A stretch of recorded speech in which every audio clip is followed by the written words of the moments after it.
Hello বন্ধুরা, আজকে আমি আর একটা চিকেনের রেসিপি নিয়ে চলে এসেছি। এই গরমে আমাদের একদম রিচ খেতে ইচ্ছে করে না বলেই আজকে আমি যে চিকেনের রেসিপিটা এনেছি সেটা হচ্ছে দই চিকেন, যেটা খেতে এই গরমে ভীষণই ভালো লাগবে। আর চিকেনটা রান্না করাও কিন্তু খুব সহজ। এই চিকেনের রেসিপিটা বানানোর জন্য আমি নিয়ে নিয়েছি মোটামুটি 600 গ্রাম মতন চিকেন।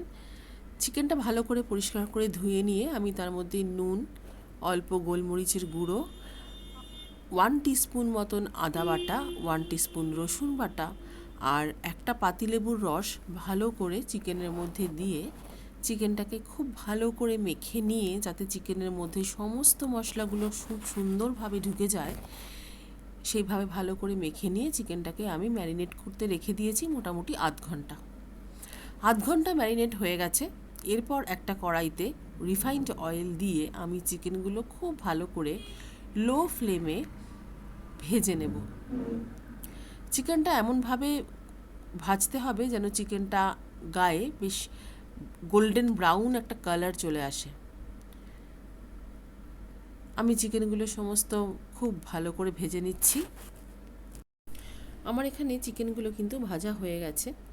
যখন চিকেনগুলো মোটামুটি ভাজা হয়ে আসবে, নরম হয়ে আসবে, তখন গ্যাসের ফ্লেমটা একটু বাড়িয়ে চিকেনগুলো আমি গোল্ডেন ব্রাউন করে নিয়েছি। আমার সমস্ত চিকেন ভাজা হয়ে গেছে। এবার ওই তেলের মধ্যেই কিছু গোলমরিচ আমি ফোড়নে দিয়ে দিচ্ছি। গোলমরিচগুলো মোটামুটি ভাজা হলে, গোলমরিচ থেকে গন্ধ বের হলে আমি এর মধ্যে অ্যাড করে দিচ্ছি 2টো মিডিয়াম সাইজের পেঁয়াজগুলোকে আমি খুব ফাইন চপ করে রেখেছি। সেই পেঁয়াজগুলো আমি তেলের মধ্যে দিয়ে দিলাম। তেলের মধ্যে দিয়ে পেঁয়াজগুলো আমি খুব ভালো করে ভেজে নেব। এই পেঁয়াজগুলো এই রেসিপিতে খুব একটা গোল্ডেন ব্রাউন করার দরকার নেই। মোটামুটি পেঁয়াজগুলো ট্রান্সপারেন্ট হলেই আমি এর মধ্যে অ্যাড করে দিচ্ছি নুন, আদা বাটা আর রসুন বাটা। এবার খুব ভালো করে তেলের সাথে এগুলো ভেজে নেব যতক্ষণ এর কাঁচা গন্ধটা না চলে যায়। পেঁয়াজ রসুনের কাঁচা গন্ধটা চলে গেলে এর মধ্যে আমি অ্যাড করে দিচ্ছি 1/2 কাপ মতন টক দই, যেটা আমি খুব ভালো করে ফেটিয়ে রেখেছিলাম। আর যখন টক দইটা অ্যাড করেছি তখন কিন্তু গ্যাসের ফ্লেমটা অবশ্যই লোতে রাখতে হবে। এর মধ্যে অ্যাড করছি অল্প চিনি, যাতে স্বাদটা ব্যালেন্স হয়। দইটা ভালো করে ভাজা ভাজা হয়ে গেলে পেঁয়াজের সাথে এর মধ্যে একটু গরম জল অ্যাড করছি।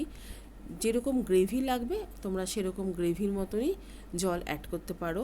খুব বেশি গ্রেভি দরকার নেই এই চিকেনটাতে। এরপর এর মধ্যে আমি ভেজে রাখা সমস্ত চিকেনগুলো দিয়ে দিলাম।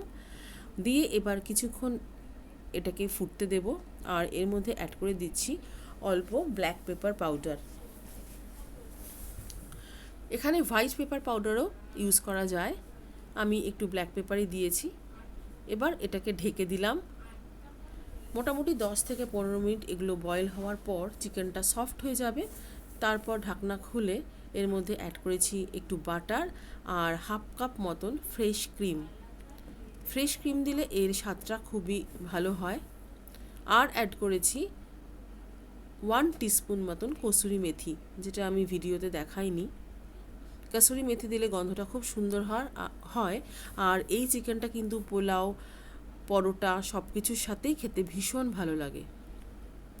আমাদের চিকেন কিন্তু মোটামুটি রেডি। এই চিকেনটা রান্না করতে কিন্তু একদম বেশি সময় লাগে না, খুব অল্প সময় চটপট এই চিকেনটা রান্না করে নেওয়া যায়। আমাদের চিকেন একদম রেডি হয়ে গেছে। আপনারা কিন্তু কমেন্ট বক্সে আমাকে জানাবেন আপনাদের কেমন লাগলো। আর দেখা হবে নেক্সট ভিডিওতে। আজকের মতো ভিডিওটা এখানেই শেষ করছি।